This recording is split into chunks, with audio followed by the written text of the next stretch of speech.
আমিও তো তাকে ভালোবেসে বিশ্বাস করে তার কাছে গিয়েছিলাম। একটা হিন্দু ছেলে হয় একটা মুসলমান মেয়ের ক্ষতি আপনি কেন করবেন? কথা বলে বুঝান আপনি কিছু। বর্তমান সময় আমি দেখতে পাচ্ছি এটি বড় একটি ফিতনার রূপ ধারণ করেছে। অনেক হিন্দু ছেলে অনেক মুসলিম মেয়েকে পটিয়ে বিভিন্নভাবে ছলে বলে কৌশলে প্রেমে ফেলাচ্ছে, বিয়ের ফাঁদ তৈরি করে খারাপ কাজ করছে, অশ্লীল কাজ করছে এবং শেষে গিয়ে হয় বিয়ে করছে অথবা ছেড়ে দিচ্ছে। ইভেন অনেককে দেখেছি, শুনেছি আমি নিউজে, প্রথমে পুরুষটা পরিচয় গোপন রাখে, সে যে হিন্দু এটা সে ফার্স্টে শেয়ার করে না।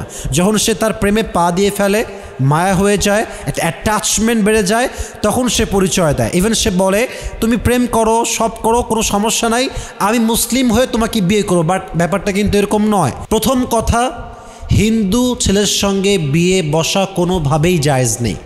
একজন মুসলিম মেয়ে কখনো হিন্দু ছেলেকে বিয়ে করতে পারবে না, এবং একজন হিন্দু ছেলে কখনো একজন মুসলিম মেয়েকে বিবাহ করতে পারবে না। এটা স্পষ্ট কোরআনের আয়াত অনুযায়ী এটা পরিপূর্ণ নিষিদ্ধ। কোরআনে আল্লাহ তাআলা বলেছেন, ওয়ালা তানকিহুল মুশরিকাতি হাত্তা ইউমিন ওয়ালা আমাতুম মুমিনাতুন খায়রুম মিন মুশরিকাতিন ওয়ালাউ আ'জাবাতকুম ওয়ালা তানকিহুল মুশরিকিনা হাত্তা ইউমিনু ওয়ালা আবদুম মুমিনুন খায়রুম মিন মুশরিকিন ওয়ালাউ আ'জাবাকুম। কথা হচ্ছে, একজন মুসলিম মেয়ে কখনো বিধর্মীকে বিয়ে করতে পারবে না, একজন বিধর্মী যুবক কখনো মুসলিম মেয়েকে বিবাহ করতে পারবে না, এবং কখনোই একজন শিরিক করা মহিলা বা একজন শিরিক করা নারী একজন প্রকৃতপক্ষের মুসলিম যুবকের বউ হতে কখনো পারে। এটা স্পষ্ট করার নিষেধ আসছে। আপনারা কখনো মুশরিককে বিয়ে করবেন না, বিধর্মীকে বিয়ে করবেন না। যদি বিয়ে করতে চান, ফার্স্ট কন্ডিশন হচ্ছে তাকে আগে ইসলামের ছায়াতলে আসতে হবে। আমি দেখতে পাচ্ছি বিভিন্ন হিন্দুয়ানি এজেন্ডা বাস্তবায়ন করার জন্য এটা বড় প্ল্যান করা হচ্ছে। বিভিন্ন মুসলিম মেয়েকে বিয়ের প্রলোভন দেখিয়ে বিয়ে করে এরকমও রিপোর্ট আসছে পতিতালয়ে বিক্রি করা হচ্ছে। নাউজুবিল্লাহ পড়বেন না আপনারা সবাই?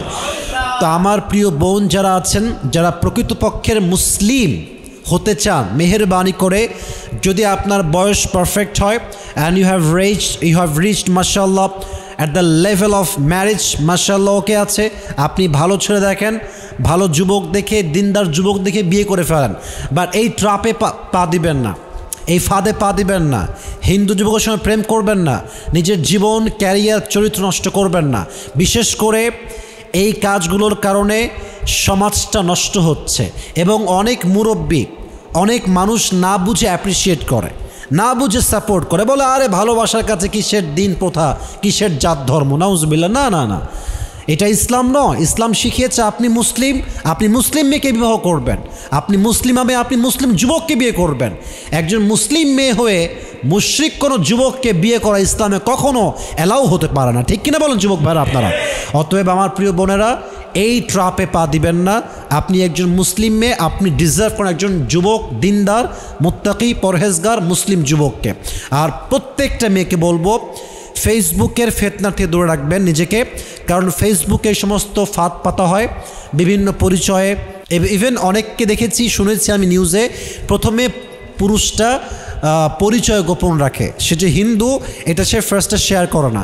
যখন সে তার প্রেমে পা দিয়ে ফেলে, মায়া হয়ে যায়, একটা অ্যাটাচমেন্ট বেড়ে যায়, তখন সে পরিচয় দেয়। ইভেন সে বলে তুমি প্রেম করো, সব করো, কোনো সমস্যা নাই, আমি মুসলিম হয়ে তোমাকে বিয়ে করো। বাট ব্যাপারটা কিন্তু এরকম নয়। সব সর্বনাশ করে দেয়, যুবকটা মুসলমানও হয় না, মেয়ের চরিত্র এবং ঈমান সতীত্ব সব নষ্ট করে দেয়। ঠিক কিনা বলেন আপনারা? প্রত্যেকটা মেয়ের উচিত এই ফিতনার থেকে নিজেকে দূরে রাখা এবং নিজেকে পরিপূর্ণ ঈমানের মাঝে অটল রাখা, অবিচল রাখা। আল্লাহ তাআলা প্রত্যেকটা মুসলিম নারীকে, মুসলিম যুবককে কথাগুলো মানা, বোঝা এবং আমল করার তৌফিক দান করুন। সকলে আমরা মন খুলে পড়ে আমিন।